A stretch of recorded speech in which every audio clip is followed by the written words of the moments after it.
I decided I'd pitch the show directly to Dick Wolf, so I called his office up and said I want to have a meeting. Dick Wolf is a big, ominous character. To be honest, he looks more like an old-school mobster than a big television executive. He looks exactly like the guy that would be sitting at the head of the table in any big mob organization. By the time of our first meeting, of course, I learned Dick Wolf's history. Dick started off as a writer. He wrote for television back in the days of Hill Street Blues and Miami Vice. He knew his shit backward and forward. I came into his office and pitched him my idea for Players, and he just stared at me with a real cold expression. Every single actor has an idea for his own show. I'm a bit taken aback, but I don't try to argue. I'm still waiting for him to give me a bit of feedback. Kind of sounds like the A-Team. Shit. He thinks I'm biting Mr. T? There's a long pause. I don't say anything. Finally, Dick Wolf says, A-Team saved ABC. I stood there nodding. Do you mind if I mess around with it? He says. Nah, go ahead. I leave the meeting. I ask my manager, George, what the fuck just happened in there? I wish I could tell you, George says. Nobody really knows what Dick Wolf is thinking. Weeks went by, no word. I assumed my idea was dead in the water.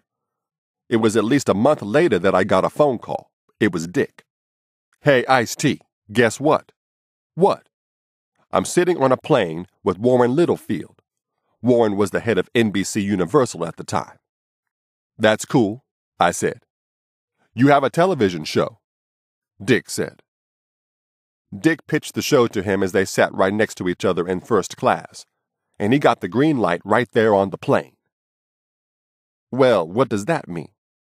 It means we're good to go, he said. We'll be getting back to you. They got back at me. They had a writer named Reggie Rock Bythewood, who used to be on staff at New York Undercover. They brought him in and twisted the show a little bit. They turned us into federal criminals out on work release to help the cops. It was done as a pseudo-comedy. Wasn't real heavy or dark or hardcore. Now I have my own show, but like they say, be careful what you wish for. It's one thing to be a guest star, or even have a recurring role on network television like I'd experienced on New York Undercover. But if you're the star of one of these network dramas, there is no harder job in Hollywood. A lead actor will work 14 hours a day, 5 days a week, shooting for 11 months out of the year. One of the perks of the gig was that I had my own trailer on the Universal lot. I used to get up in the morning, and the tram would be rolling by, and I'd hear the PA booming, "This is Ice-T's trailer.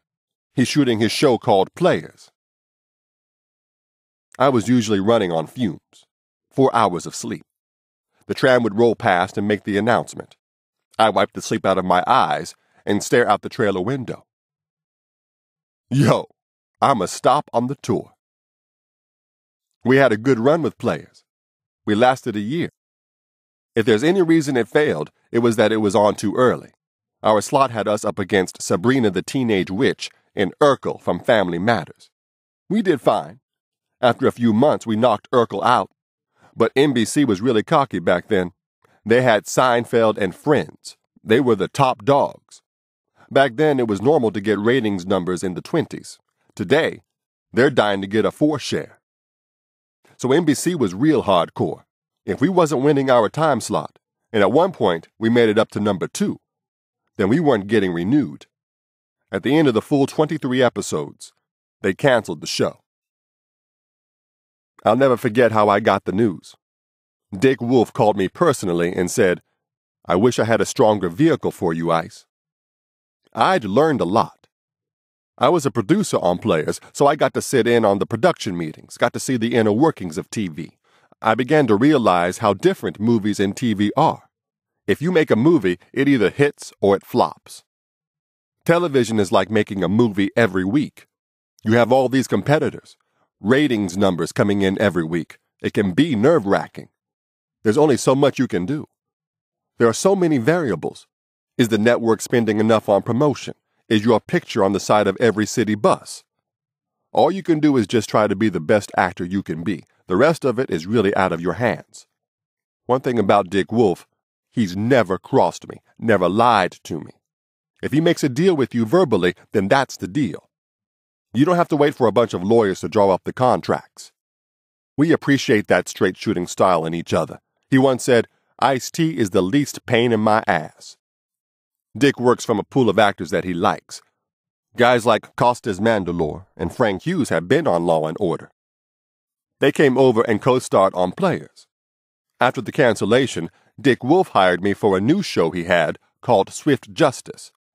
Then he called me back to do Law & Order Exiles, the full-length television film with Chris Noth making his comeback. The good thing about the Wolf team is that if they like you, they'll return to that pool to hire from over and over.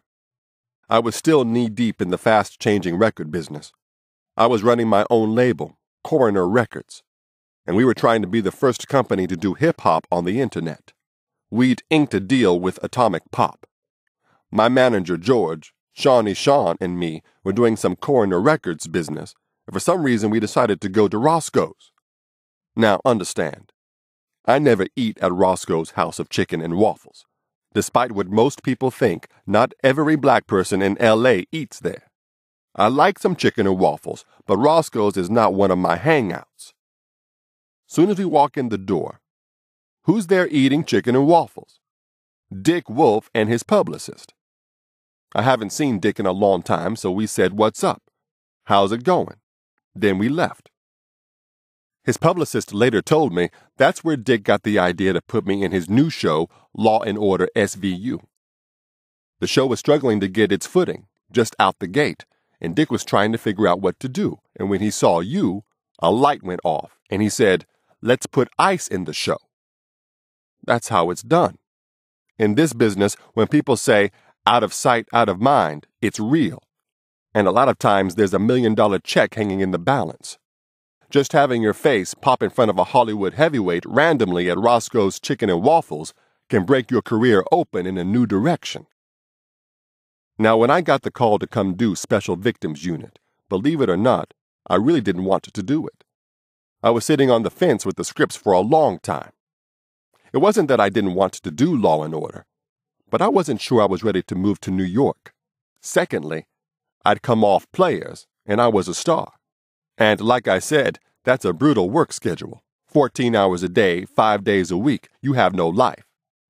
I'd rather have less money and more freedom. But they kept reassuring me. This is an ensemble cast. You don't work all the days. Just come do 4 shows, Ice. Okay, that sounds cool. I agreed to do 4 shows. I've stayed 11 years. Stay on this earth long enough, and life will definitely come and bite you in the ass. It was a beautiful afternoon in April 1999, and I was sitting in my office in Hollywood, feeling like I was on top of my game, feeling like things could not get any smoother. By the mid-90s, after all that heat for Cop Killer and my struggles with Time Warner, I was running my label Coroner Records, the way I wanted to run it. We'd hooked the office up, black sofas, black rugs, framed gold and platinum records, even a replica on the ceiling of Michelangelo's rendering of Adam's outstretched finger touching the hand of God. I always loved beginning my day staring up at that image of the birth of man from the Sistine Chapel. In spring of '99, I found myself at a major transition. Up till this point, I had made my name as a gangster rapper, the godfather of the West Coast hip-hop scene. I'd made a lot of waves and sold a lot of records, both as a solo artist and with Body Count. My day-to-day was primarily as a music exec. I was putting in long days running Coroner Records from my 9th floor office on Hollywood Boulevard.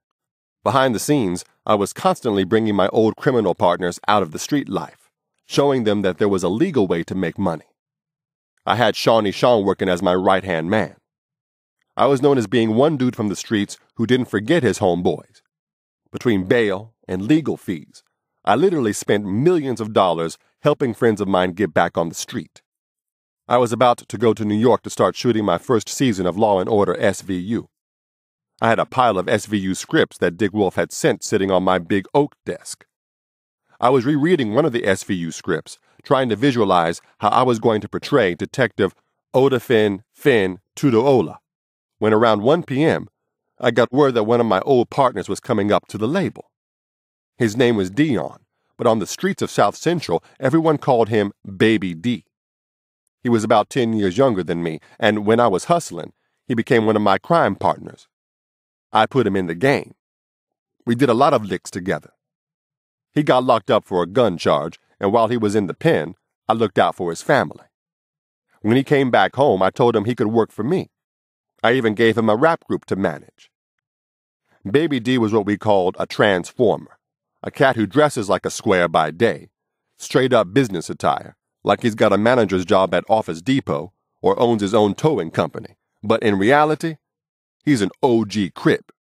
So on this particular April afternoon, Baby D comes up to the label, and while we're kicking it, he casually shows me his gun.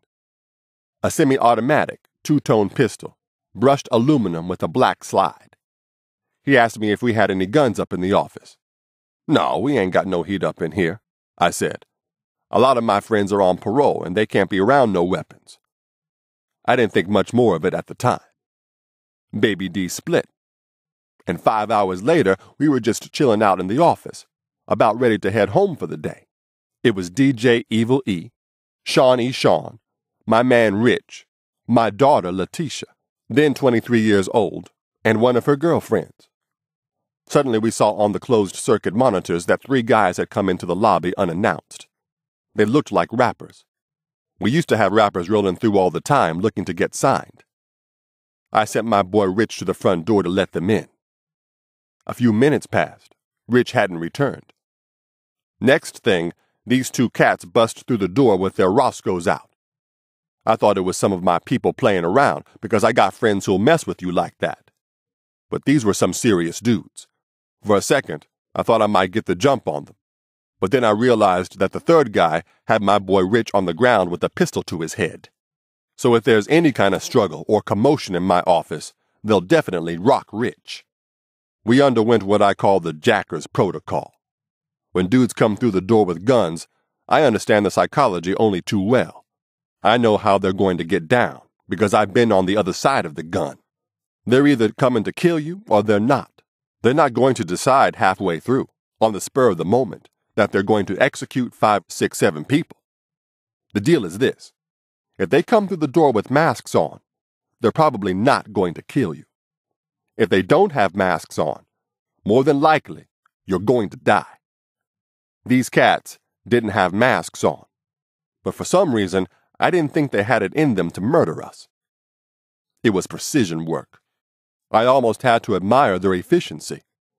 They lined us all up, screaming orders. "Yo, run that motherfucking watch. Run that motherfucking chain." They snatched my Rolex Presidential, my gold medallion, and my ring that everyone called the Power Source, a huge, flawless diamond piece that was worth about $70,000. They ordered us all into the kitchen, and then I saw one of them wiping the fingerprints off the doorknobs with his shirt. My thoughts were racing. For a second, I saw all these TV stations breaking in with the news that Ice-T had joined the ranks of Biggie and Tupac, another rap icon murdered by unknown gunmen. But I snapped out of it and focused on the here and now. Okay, what's their next move?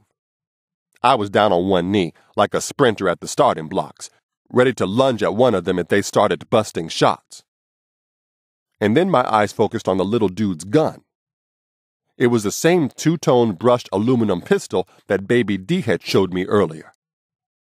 They flicked off all the lights, and just when I thought they were going to start busting shots, they turned and ran. We could hear them in the lobby laughing and yelling, "Yo, I can't believe we did it." That night I called a meeting at my house in the hills. My place was swarming with 50 or 60 dudes, heavy-hitting cats from all kinds of gang sets, dozens of OGs and shot callers. It was like a massive gang summit. Everybody showed up saying, "Ice, are you all right?" The news of the robbery had traveled like a brush fire around L.A. Everybody was perplexed. They kept saying, "Ice got so much love in the streets, who'd have the balls to do this shit?" We started doing our detective work, and I told my people that one of the jackers had used a 2-tone semi-automatic piece identical to Baby D's. That was the coldest blow. When that realization sunk in,